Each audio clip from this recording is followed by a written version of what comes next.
Morning to you. Thank God it's Friday. It's in Nigeria Today Live, and my name is Olori Adejoke Adabi David. This is Relationship and Lifestyle, and as you know, I'm not here alone. I am Princess Joy Ayo Abu. Good to see you this morning, and thank God it's Friday. Wow, thank God it's Friday, and it's the first one in the month of October. I pray God will amplify our footsteps, our efforts, our ways, and also help our relationship. And this morning, talking about relationship and lifestyle, we're looking at how we can nurture respect in relationship. How can we nurture respect in a good, cool, calm relationship? Have you ever heard of a good, cool, calm relationship?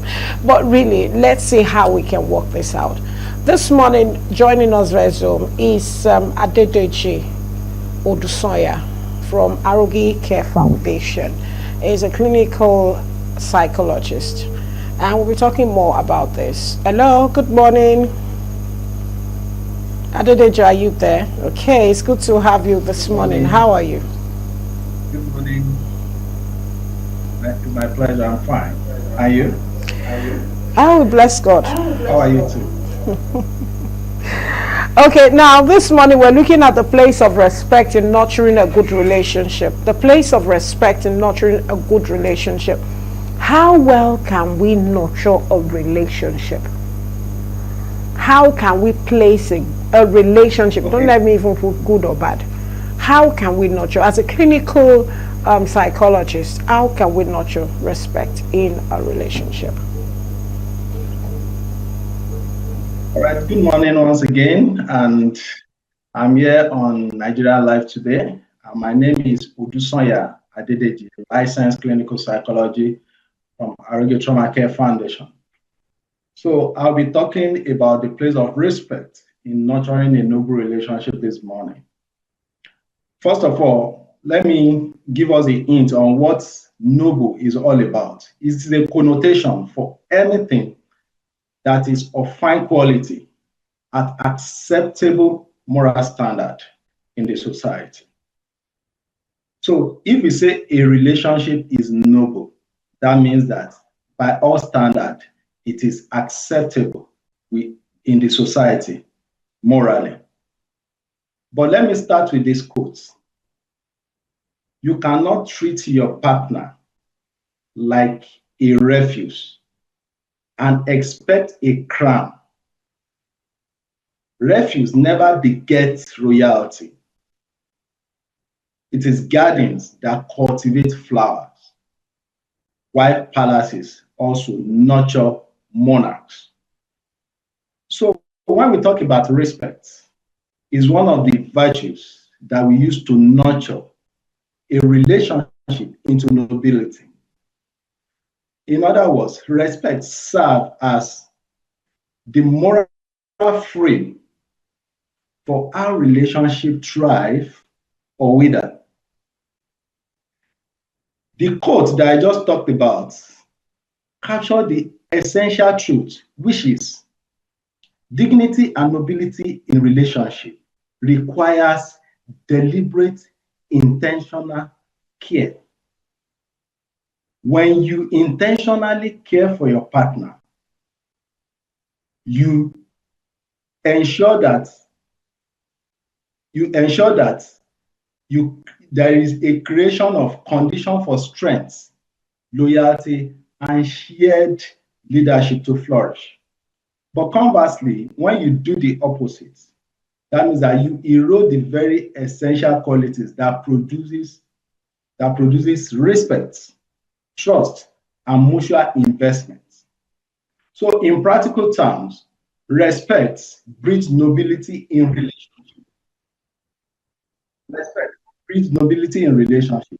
So when daily actions show regard for the other person's words, so in this regard, when you create intentional action. Now, when one party is showing respect and the other party is not responding, in that situation, how do you bring about the nobility in relationship? Okay, they say what goes around comes around, and I will also say that two wrong can never make a right. If you want to ensure the right thing in a relationship, you have to ensure that you are right. So when you cultivate respect in a relationship, you emotionally drive your partner towards that kind of action and behavior. Because small behaviors accumulate. For instance, a quick apology after a mistake, consistent follow through on promises, and also genuine curiosity about how your partner day goes connotes value for that person. So when you do that, you are indirectly showing them the pathway to go in that relationship. So this is like a gardener that is tending a soil. A gardener that is tending a soil, they remove weeds of resentment, they water trust, and plant seed of hope. So over time, partners that are tended very well, they stand tall. They are also able to contribute in the relationship. And this action, this transformation is not a kind of luck thing. It is a result of deliberate practice, not just a wishful thinking. So there are pathways by which, or let me just say, key powerful steps that can translate this principle into everyday reality, which, if time permits us, we can begin to mention them one after the other. Thank you so much. I appreciate the fact that you are also including yourself to know, when we're going to come to the end of this particular segment, relationship and lifestyle. We've been talking with Adedeji Odunsanya. He is a clinical psychologist with Arogi Care Foundation, Trauma Care Foundation. Thank you for joining us this morning. Have a splendid and a wonderful day and a beautiful weekend ahead of you. Thank you so much. Enjoy the rest of the day. So we day. just talked about the place of respect in nurturing a noble relationship. I love the starting. He said, you cannot bring royalty to a refuse dump. There is no It doesn't work that way. There's no comparison for royalty by doing that. So Joy, as we step out. Yeah, for me, I think respect is the basis of every relationship, whether office, outside, marriage, wherever you find yourself. Respect. In any relationship, respect is the biggest. And once you get that right, you're good to go. So once you get that right, you're good to go. You don't need to demand it. It's not an entitlement. It is earned. How well are you doing out there?